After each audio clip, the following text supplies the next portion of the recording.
You probably fought the Red Wolf of Radagon and never questioned background behind the name. I didn't either.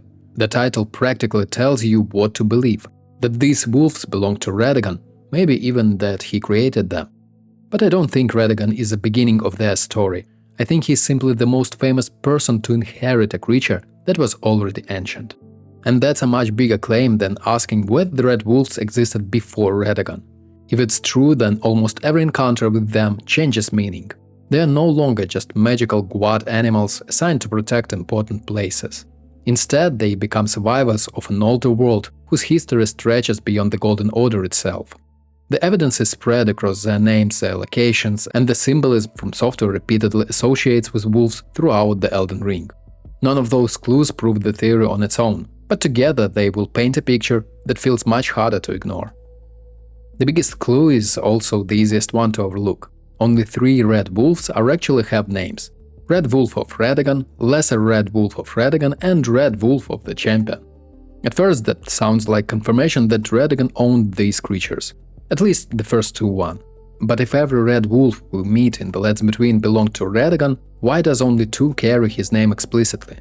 Titles exist to distinguish something from everything else. Imagine if every knight served the same king. You wouldn't introduce one as Knight of the King, unless there were other knights who were not. The wording almost feels unnecessarily specific.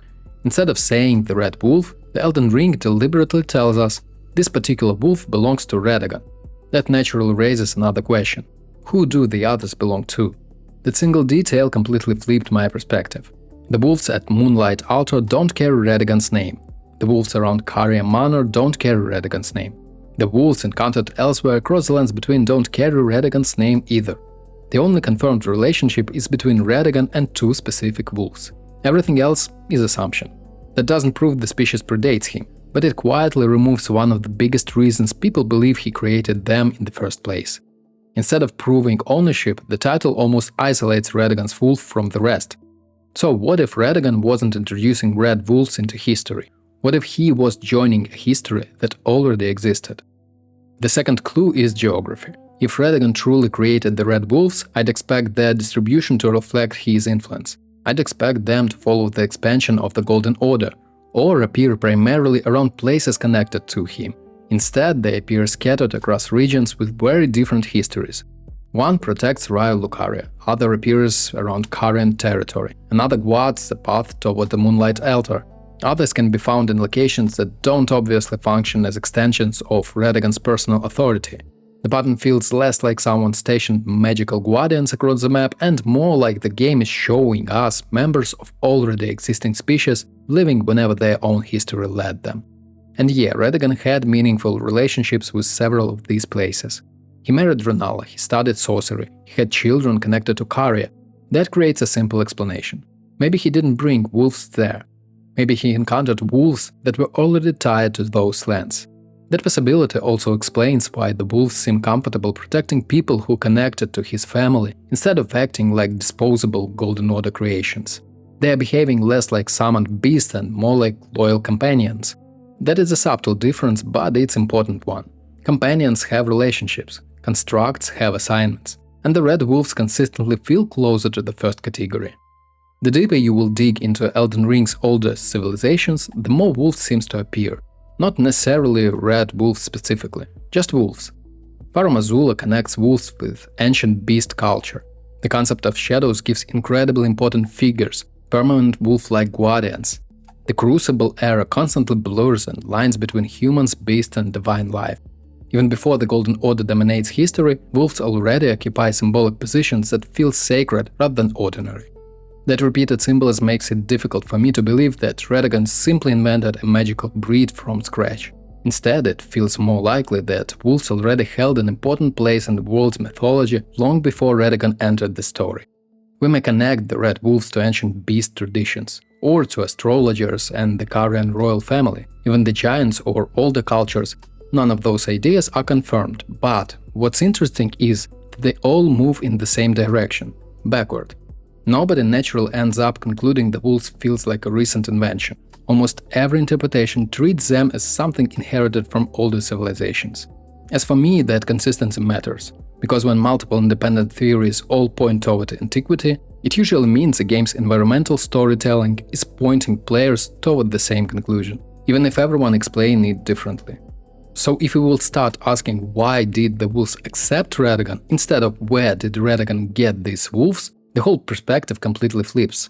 That single change explains far more.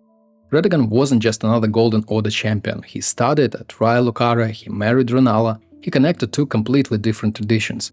His life constantly bridges worlds that normally remain separate. And if ancient red wolves already existed around Carian lands or older magical traditions, Radagon would be one of the few people uniquely positioned to earn their loyalty. That feels much more believable than him suddenly creating an entirely new magical species. It also fits from Software's storytelling style. Throughout the Elden Ring lore, important figures usually inherit ancient system they only partially understand. The Air Tree builds on older beliefs, the Golden Order reshapes existing history. Even kingdoms that believe they are creating something new often end up rediscovering forgotten ideas. Radagon fits comfortably into that pattern. Rather than becoming the creator of the Red Wolves, he becomes another character shaped by forces much older than himself. That interpretation also makes his named wolves feel more significant. The title isn't introducing the species, it's identifying which member of the ancient species choose to stand beside Radagon. I believe at that point the evidence stops feeling like isolated coincidences. The title distinguished two wolves rather than defining them all. Their locations don't neatly follow Radagon's political influence. Their symbolism repeatedly reaches into civilizations older than the Golden Order. And Radagon's own life makes much more sense if he inherited relationships instead of creating them. Does any of this prove theory 100%? No, but this interpretation feels so satisfying for me. It doesn't ignore the evidence we already have, it explains it. The moment I stopped treating the Red Wolves as Radagon's invention, dozens of small details suddenly lined up. Their widespread appearance made more sense, their ancient symbolism made more sense, even that strangely specific boss names made more sense. Instead of pointing toward creation, it points toward association. And those are very different ideas. I think that is a quiet trick hidden inside the name Red Wolf of Radagon. The Elden Ring wants you to assume the title explains where the species came from. But if you slow down and ask why only several wolves received that title, the opposite possibility starts to emerge. Radagon isn't standing at the beginning of the Red Wolf's history. He's actually standing somewhere near the end of it. He's simply the latest legendary figure whose name became attached to a creature that had already survived countless generations before he arrived. That's exactly why the Red Wolves feel so mysterious.